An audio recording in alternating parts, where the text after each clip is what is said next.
In this episode, I reach the Atlantic Ocean and explore the trails around Luderitz. I ride back into the desert and wander down some random tracks.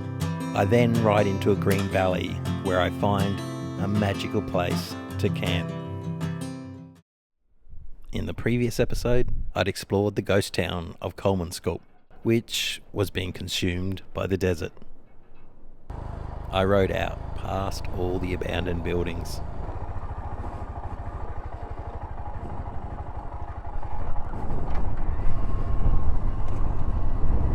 I wonder what it would be like exploring this place at night. On the next sand dune over, there were other buildings being engulfed by the desert.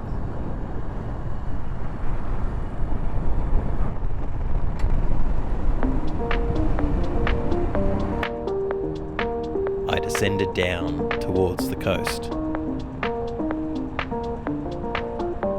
I had made it to the coastal town of Luderitz. It is one of the few towns along the Namibian coast and is right on the edge of the Namib Desert. It's known for its German colonial buildings.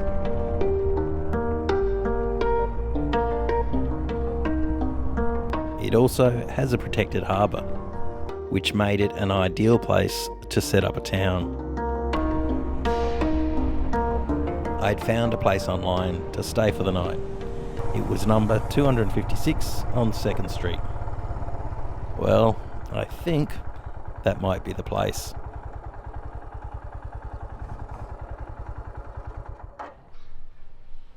It was a small, self-contained apartment, which was ideal, and gave me a chance to get some clothes washed.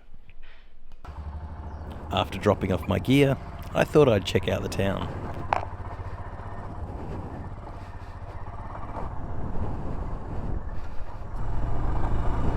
It was the weekend, so they had a kids' sports carnival on, plus a football game at the main sporting ground.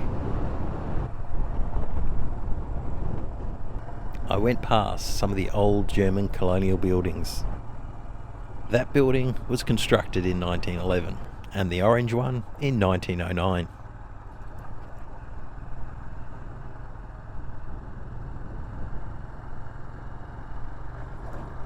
At the end of the street was a church called, here we go, my bad German again, Felsenkirche, which translates to Rock Church.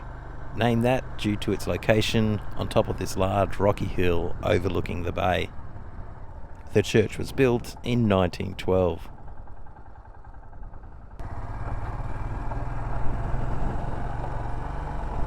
On my way in, I'd seen a dirt road, so I thought I'd see where it led.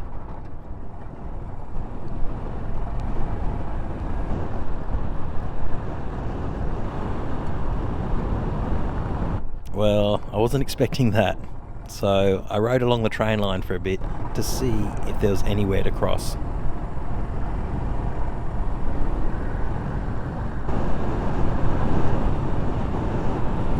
The track divided into two, so definitely not getting across there. I turned around to see if there was a crossing in the other direction.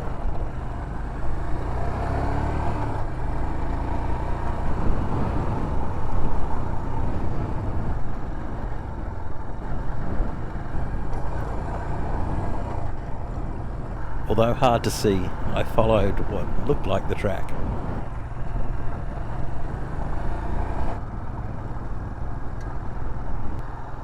Following the train line had taken me all the way back into the edge of town, so I really didn't get that far, but I did finally find somewhere to cross.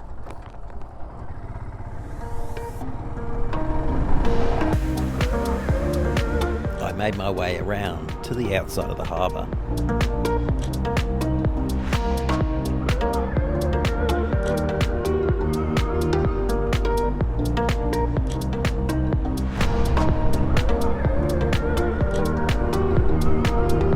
I saw a lighthouse in the distance, so I took what looked like a track towards it.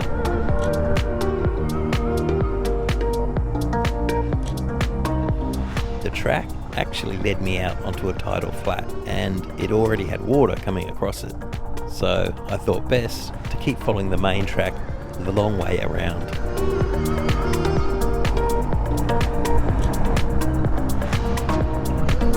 The track ran just behind the beach, so I pulled in to check it out.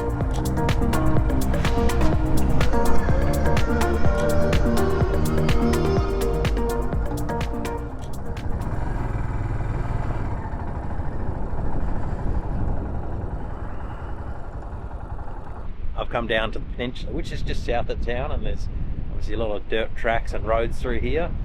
It's a lot rockier than I expected, being on the beach. It's still quite cold. The wind coming off the Atlantic is refreshing.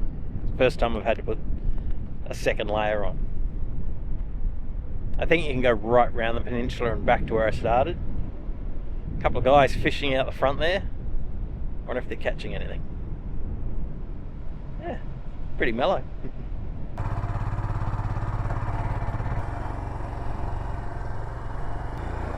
I rode the short distance towards the lighthouse.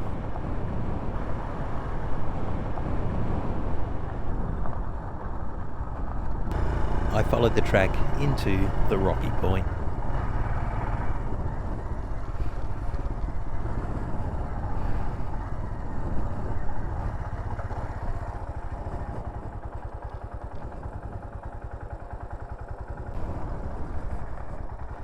There was a track up towards the lighthouse.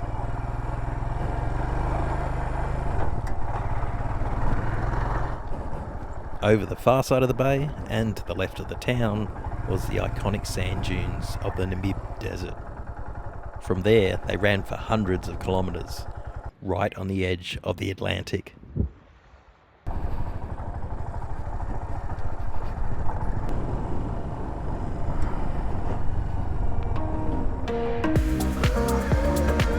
I made my way back towards town.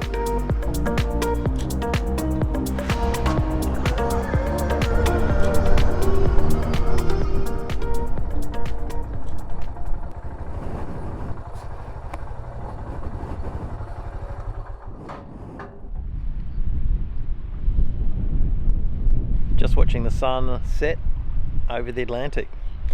Tomorrow I'll be heading back east and then basically up behind the massive desert sand dunes that are to the north from here. Gonna find somewhere to camp. I think I've got a spot, and apparently the road can get a lot of sand on it, so I'm gonna go early in case it's slow going. We'll find out. There has been rain even further up. I'm not sure exactly how far up, so hopefully we don't come into anything too major, or we'll just have to turn around. That's why I'm going to go early, just in case. We'll find out.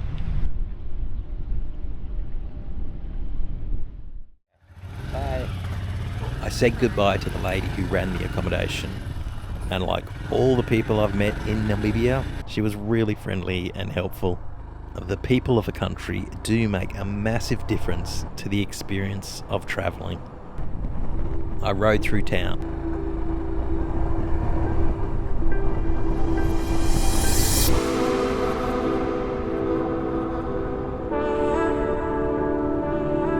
As soon as you exit the town, you're already in the desert.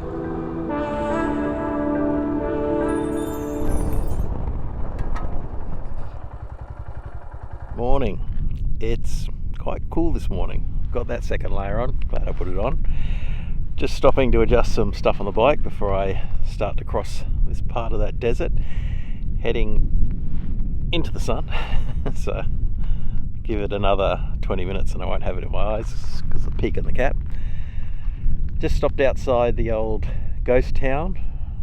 Looks a little more eerie from here. So heading back to the town I stayed, Ost I think it is, refuel a little further, and then I'm going to turn onto, I think it's the 13, and then head up and hopefully turn onto the 707, and we'll see how much sand's on it. Apparently they just say sometimes it's hideous and sometimes it's fine, so we will see what I get.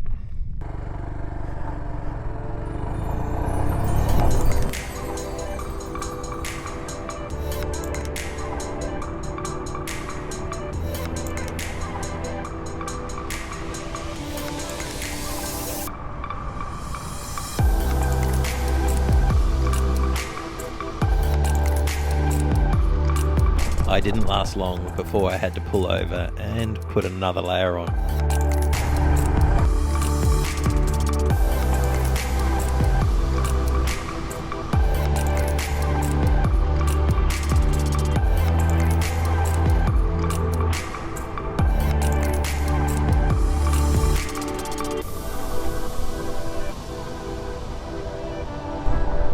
I pulled over as there were more Namib Desert horses hanging about.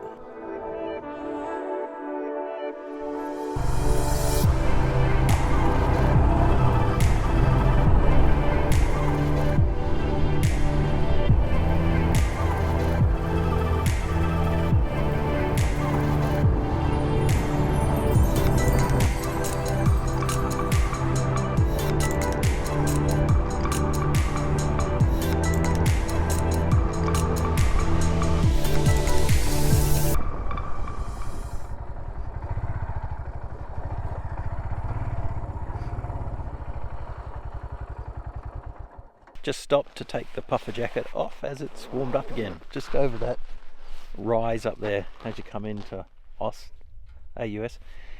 Yeah, just warms way up like 10 degrees. I was also told this track got a little pin that there's some rocks at the end of it, big boulders, large boulders. So thought I'd quickly have a squiz, then head into town, very small town, get some fuel and then continue on. I've heard that the national parks, I think it is, they've got some fuel stations around and they're not filling them up for some reason at the moment. That's just a message the lady said back there, so best to fill up whenever I can. Let's see what this track's like. I'll have to get this jacket off.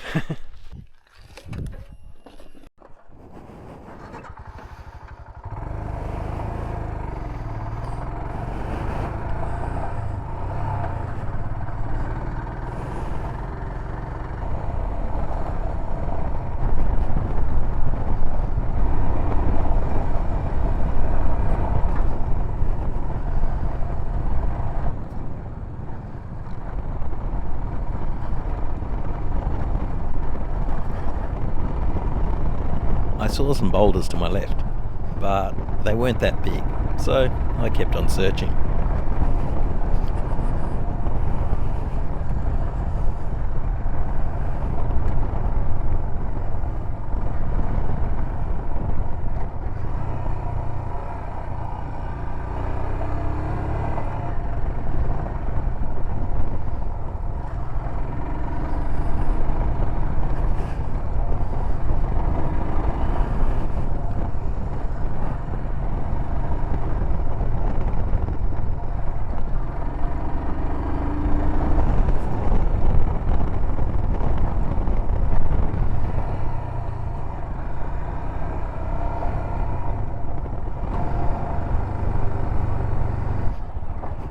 I eventually came across the boulders.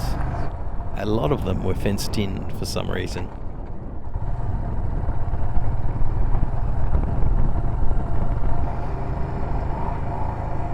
I rode a bit further, where I saw a family. Hello. The lady said they were farming pigs. So that was the reason the boulders were fenced off. They were using them as part of the pig pen structure. The pigs must have still been in their pens. I could continue on this track, which would link up with the C13 dirt road I was going to travel on next, but I still needed to fill up with fuel in the small town, as it was going to be a long time before I could get fuel again. So it meant I'd have to ride back down the trail I came in on.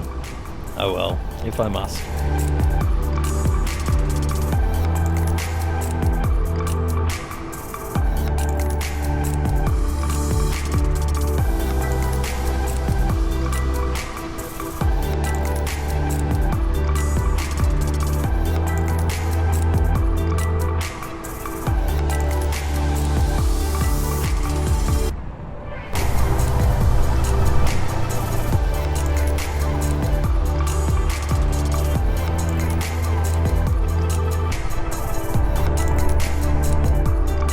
It was a quick stop for fuel.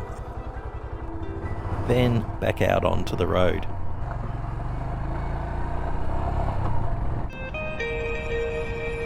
I had made it to the turn-off onto the C13.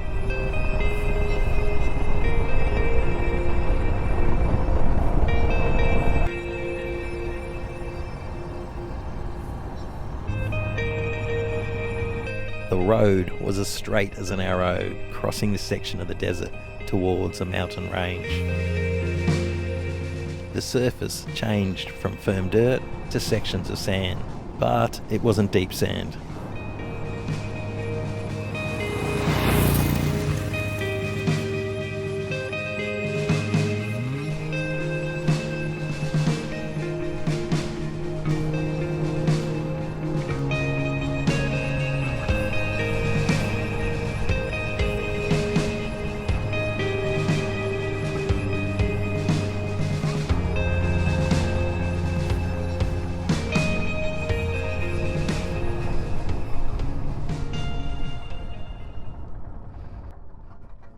Well, I've reached the 707. This road has a reputation, apparently, of being a nightmare. But it can be quite easy. Just depends if there's any sand on it. Apparently. I'm going off all second-hand information here. It's about 47 kilometres or somewhere around that till where I can turn off to where there's a campsite that I've been suggested to go to. Apparently it's pretty beautiful. And then it's 10k in from there. So if I get there, I can stumble my way in. I may, I don't want to jinx it, have come in a bit of luck. This section has definitely been graded. So I don't know how far they go, but if that's the case, well, I'm just not going to say. It might be only a kilometre. And again, another total juxtaposition where this is really green, on the other side is a desert, wild. And if it ends up being above my skills, I can turn around and there's a town just down there, about 50 kilometres. Let's try it.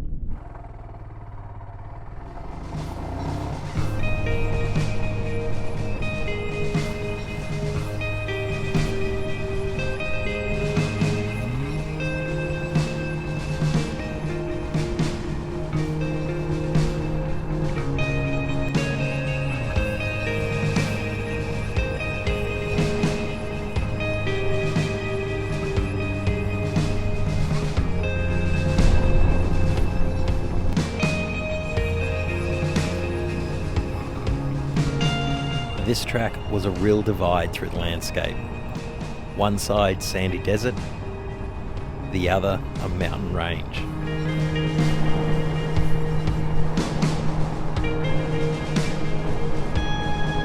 I stopped to see how deep the sand in this section actually was.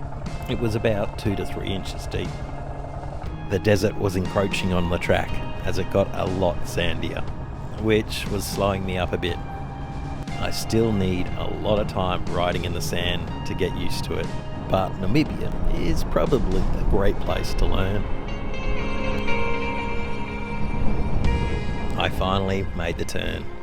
Somewhere, roughly 10 kilometres up the end of the valley, was a campsite.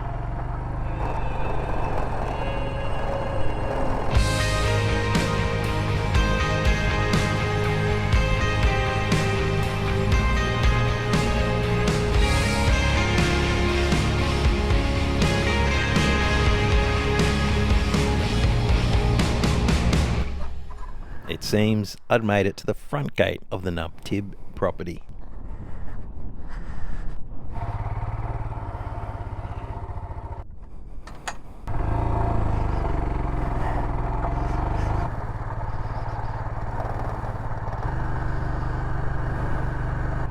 It's amazing how just a bit of rain can turn everything so green.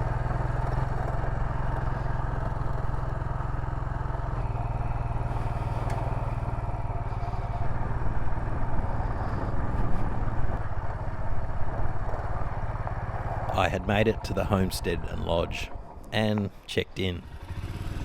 The campground was a few kilometres away down another track.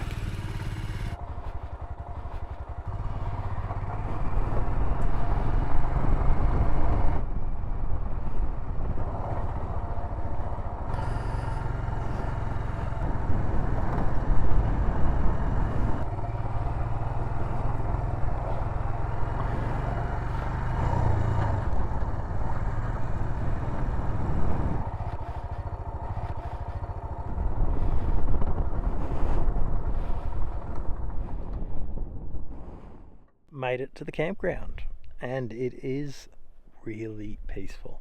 There's a bit of a breeze blowing, but there's no other sound. The ride in wasn't that bad actually.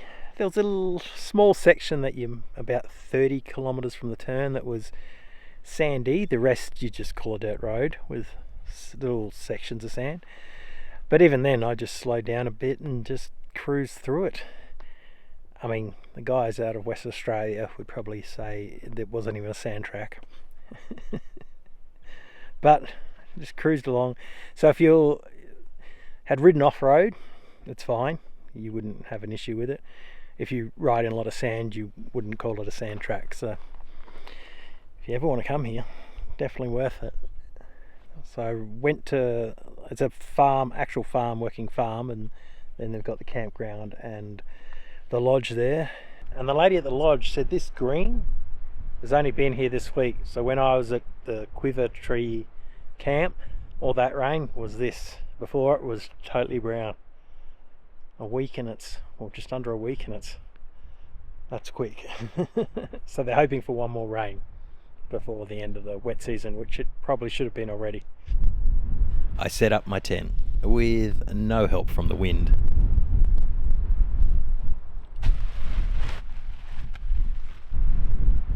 Tent set up, and it seems to be holding the wind. What I've noticed is the wind dies down on sunset, so it should be good tonight if that happens. Or it could be a fun night if it decides to fire up. I laid down under the tree on my air mattress and just chilled out for the rest of the afternoon. Just trying to get one more shot of the sun breaking through the tree I'm camped under. See if we can get it. Oh, there's some other campers just up the road there. They've invited me for dinner. Poiki, I think they said. Vegetables and tomato something or other. Oh, we've got about a minute to go. The sun finally got low enough to get the shot. I went to the next campsite to eat and watch the sunset as the light constantly changed.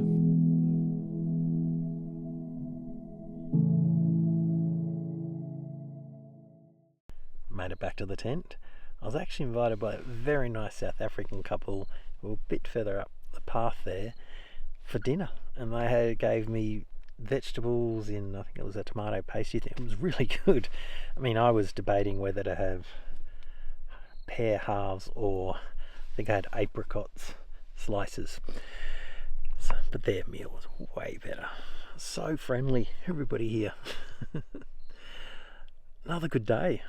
This place is gonna camp. This place is a must. It's so chilled. Fell asleep under the tree. The sunset here was insane. Well, I guess that's it for today.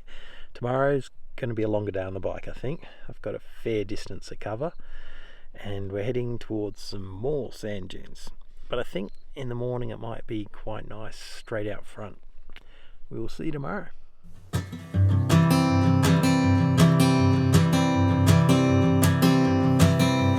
Oh my love,